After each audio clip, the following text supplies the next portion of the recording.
whenever you're looking at a coach is not someone that's going to stand there and be like, great job, Jimmy, like you're doing great. The coach is literally going to stand there and yell at you if you're not doing something right. I was going to like mentor hopping. Like this person, no, this guy, I mean, he was not that successful anyways. Like, let me jump to the other person, another person. Well, if I had accountability. Past the accountability. If I had a better course on this, like it would have been amazing. I thought it was the course until you're like, yeah, I'm in a deep shit right now. Like even if you don't have a coach, one of the best ways to keep yourself accountable is writing down how you're feeling on a daily basis. Like journaling is super important. If I'm feeling great, I need to understand what drives that. So the next question is, why am I feeling great? What happened today that I'm feeling great? Oh, I used to not have breakfast until 2 p.m. Now I ate at 9 a.m. It can be simple things like that. It doesn't need to be like super transformative.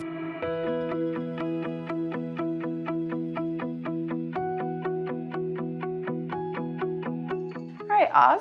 So we've gathered a couple questions here, and a couple of the questions are common questions that we have in our community. The first one is, how do you guarantee success in business? I guess the obvious answer is you can't. Because the success comes from pretty much your own efforts. As much as you can guarantee your own efforts, you can guarantee the amount of success you're going to have, right? And there are other factors. Mostly it's on you. You have to take personal responsibility for your actions. The secondary driver for success is the type of opportunity you choose, right? If you're trying to sell set players in 2023, well, no matter how hard you try, you're going to fail in that business. So it has to be an industry, a product that's in demand. So it's got to be compatible to what people want, right? It's extremely difficult to be successful in a business model where there is really no demand. Because as Steve Jobs once said, you cannot create demand for products. You only channel the existing demand. The question you want to ask yourself if you want to be successful in business is first of all, how driven am I? Because ultimately, the failure rate that we see in business, which is super high, right? 85% of the new businesses fail within the first 12 to 18 months. That's not really motivating for someone to think that, oh, I'm trying to go against the grain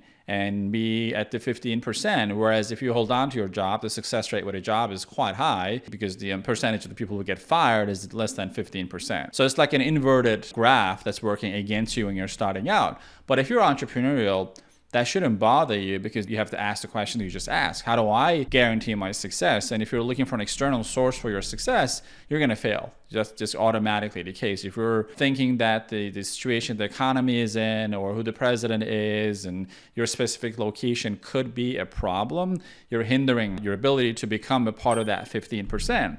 That's not because those factors are not important, but you have to start from the first thing. How much effort will I put in to make sure that I'll be successful? Because here's a situation. Let's say you start in not the most ideal industries and there's a lot of competition and the product and services you're providing are they're commodities. Everyone is selling out there. How are we going to succeed? Well, you have to outwork everyone. That's just simple as that. If someone is putting in 8 hours and you're putting in 12 hours, and if we draw a graph towards infinity, over time, there's no way that someone else can beat you given that you have similar, almost identical skill sets, right? What makes it easier is to find something that's not saturated. That's number one. Two, if you put in the effort, the output is out of scale for the effort that you're putting in. It's a lot more scalable. So if you're putting in $10 worth of effort, it should pay you $50 to $60, right? Whereas if you're putting in $10 worth of effort, like you're Philippine burgers and McDonald's, you're making $10 or $15 on the back end. So you're putting in the same physical, mental effort maybe, but the output is a lot lower because that's what the industry is about. Like you're not going to break that cycle. You're not going to be the burger flipper of the century and they're going to pay you $50 an hour because that's what the definition of that role is. And no matter how much you increase the input, the output will not increase unproportionally because we don't want proportional increase. When it comes to business, the success is defined in money. Simple as that. Many people want to define success in business and how they feel about it, how motivated they are, how fulfilled they are, how passionate they are. Famous sayings like follow your passion is a lot of times bullshit.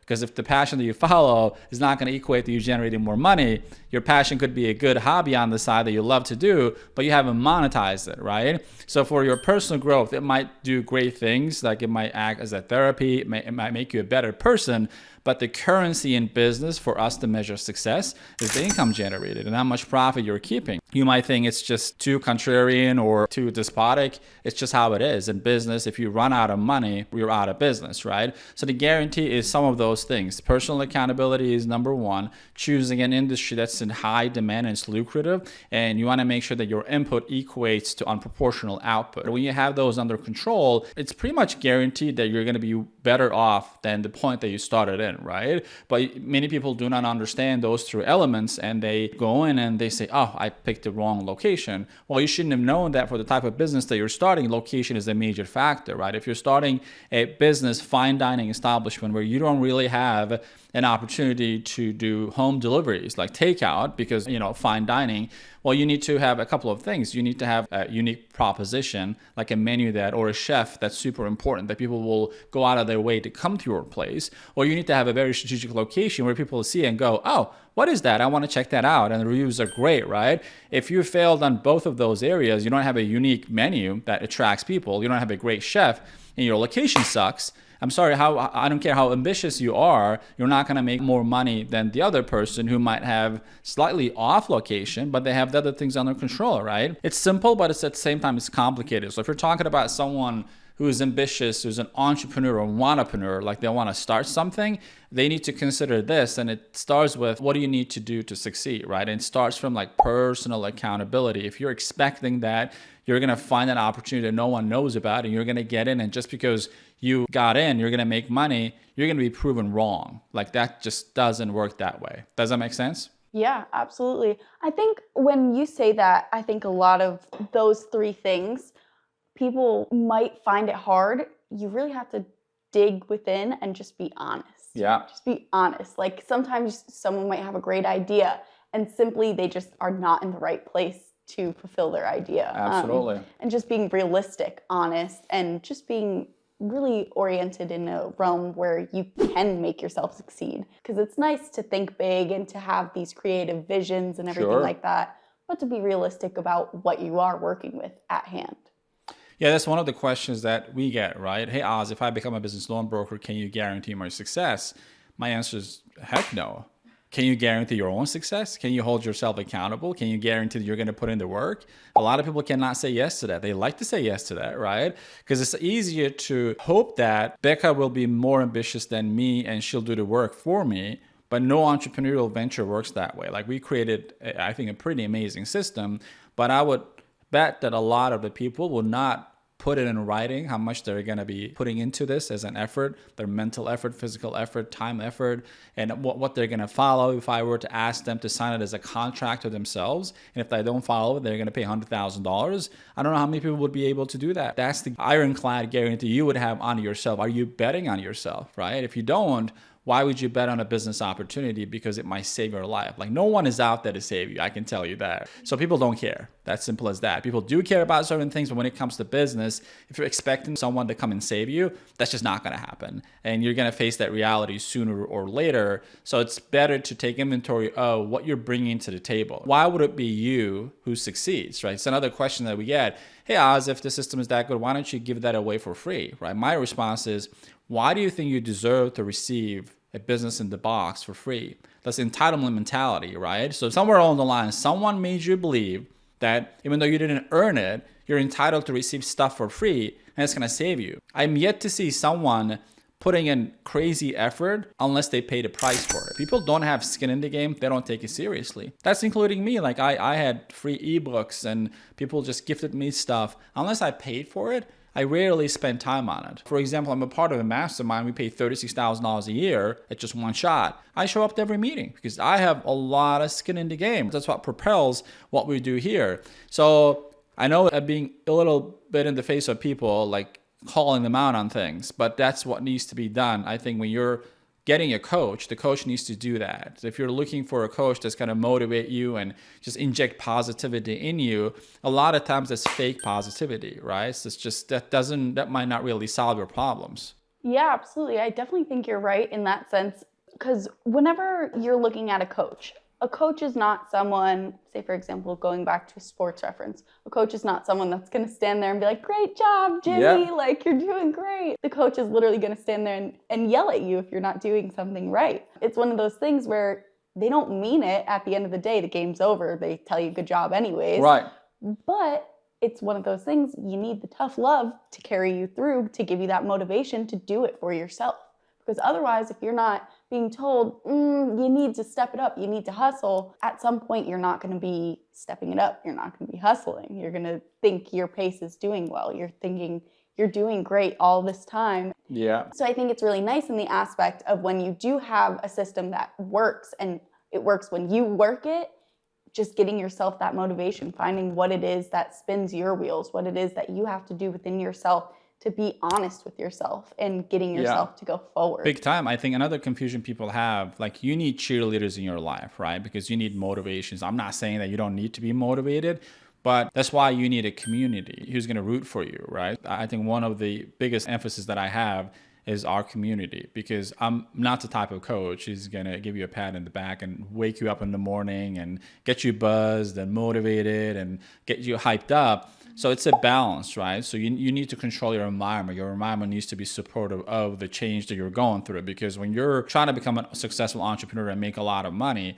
your environment is not going to really like it. Why? It's not because they don't want you to be successful. It's because they don't freaking understand what you're trying to do. And you look different. You look like you have 3 eyes, and they go, wow, this kind of doesn't make sense. This is not the Becca that I've known. Why are you changing so fast? You're not like you before. You used to be fun and this and that. So you need to be able to handle that. And the easiest way to handle that is find a community that supports you. So that's different than coach. Coach's job is not to be your community, and your community's job is not to be your coach. Coach is the person who can tell you, Becca, you're operating at like 55% right now. I know you have the capacity to do that, but someone needs to tell you that. And it's unfortunate that in our society, we don't really have great friends who can talk to us like that. Either A, we don't allow that to happen, because we can get really sensitive when someone calls us out. It almost makes us feel like we're missing something, and that's not normal. That form of defense, Right. As soon as you feel like, like that threat, and I think we can all on some form relate to it. As soon as you feel like, even say you feel like you did something 100%, you tried your best, but it just wasn't quite right, you're feeling like, oh man. That drawback. And then you might think that that's kind of preserving your friendship, but at the same time, that's challenging. Since we can't really fix that, well, you need to find an environment where you're fed through the community that's supportive of your little initial failures, right? Learning curve, let's say, when you start out. But you also need a mentor who's going to say it like it is. I never liked the advice that I got from my mentors, especially when I was doing pretty bad. I almost wanted to let go of one of them because he was being a little too direct, right? So I think I'm kind of borderline in that sense. When someone asks me, like, how to become successful, you better be prepared for what I'm going to tell you, because I'm going to dig deeper. I'm going to ask you questions, and I'm going to make you uncomfortable. Because if I don't do that, I don't feel like I'm doing my job as like a mentor, as a coach. Higher tier, the inner circle level, we do a lot of that. It's not like the most shiny object, newest technology thing that we bring on the table and we teach you about it. It's more like, what's going on? Yeah, tough love. And when you said that about your coach, it made me think of one time I was reading a book. This book actually was one of the turning points of my life. With this book, I got to chapter 1 of the book. I threw it across the room. 2 days later, I picked it back up. Too much, and right? I started reading it. 4 chapters in, threw it again. Another 3 days, I picked it up again. And then I finished the book. And then I finished it 2 times again. Wow. After that. It was just the most amazing experience because I wasn't ready for it. I processed it, and then I handled it, and it was effective. It worked. It literally changed my life. I love that. Yeah. Like, most of us are not ready for that level of coaching, right? That's why people, when they think about getting coaching, they kind of minimize the effect of it. They kind of look down on it. No, I got it. I mean, stranger will not know me more than I know myself. Like, I can talk to my friends and they can give me the advice. Really? A coach isn't there for the empathy. Yeah. So, your friends are there to support you if you're going through tough times. You got this, Becca. Coach is like, all right, why did this happen? Yep. Why are we going through this right now? How do we make sure this doesn't happen again? Whose fault is this, really, ultimately, right? So again, going back to your original question, we kind of deviated from it, but I think it's so good because there is a lot that goes into it. When someone wants to have like a 1-sentence response to a question like, how can you guarantee my success?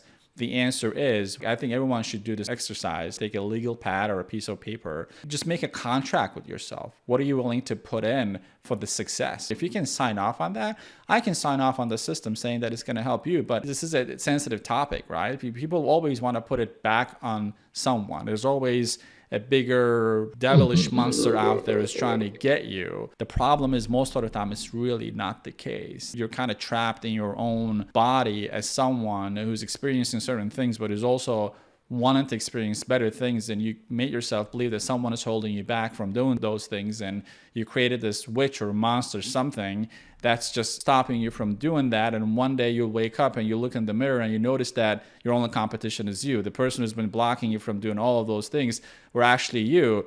But most people will never reach there. They think it's the system, it's the educational system. Yeah, I know, I hate the educational system, but will that stop you? So you've been through regular school. I've been through regular school. So if you put in the time and come to realizations, and I didn't reach that until I guess early 30s, honestly. I was going to like mentor hopping. Like this person, no, this guy, I mean, he was not that successful anyways. Like, let me jump to the other person, another person. Well, if I had accountability. Past the accountability. If I had a better course on this, like it would have been amazing. I thought it was the course until you're like, yeah, I'm in a deep shit right now. Like I got to figure this out, or I'm just going to fail myself, the promise that I made to myself, to my family, my loved ones, and all that stuff, right?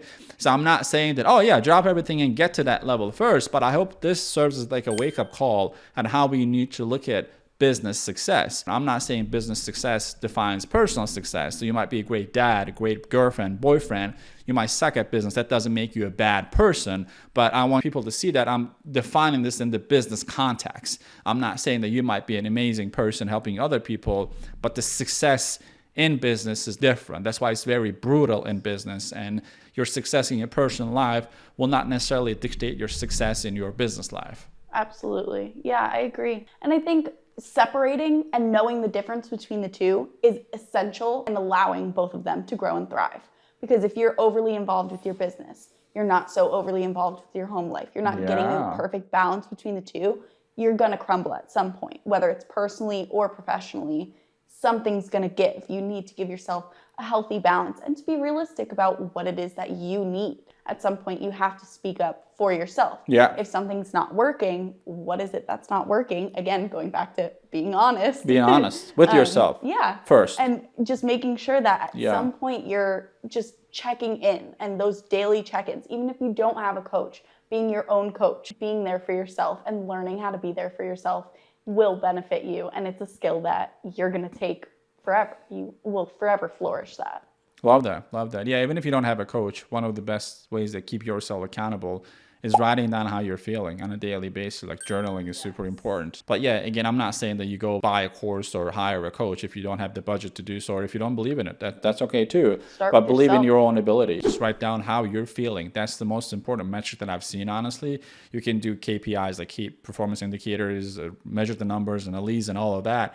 It comes down to, like, if you're feeling pretty down that day, no matter whether you have 30 leads, 40 leads, you're not going to get to them. And even if you do, you're not talking to them the way that you would because you're not yourself. So first we have to identify our current state. If I'm feeling great, I need to understand what drives that. So the next question is, why am I feeling great? What happened today that I'm feeling great? Oh, I used to not have breakfast until 2 p.m. Now I ate at 9 a.m. It can be simple things like that. It doesn't need to be like super transformative that you never witnessed it before. So it's got to be simple things so you can repeat it. And it usually is simple things. Someone told me that a changing factor for them was changing their night routine. She said she's not a morning person. She stinks in the morning. She literally can barely even get herself like up and out of the house. She said as soon as she changed what she did at night, and she made all of her responsibilities really heavy at night. So meaning picking out clothes, making sure her bag is packed, all those little things that you do for yourself in the morning. She did them at night, and she said, I fly out in the morning. Wow. Yeah, and it made a difference. What a transformation, right? It has a great impact on how the rest of the day goes, because then she's not scrambling, oh, where's this, where's that? She knows exactly where she packed it calmly the night before. Love that. Okay.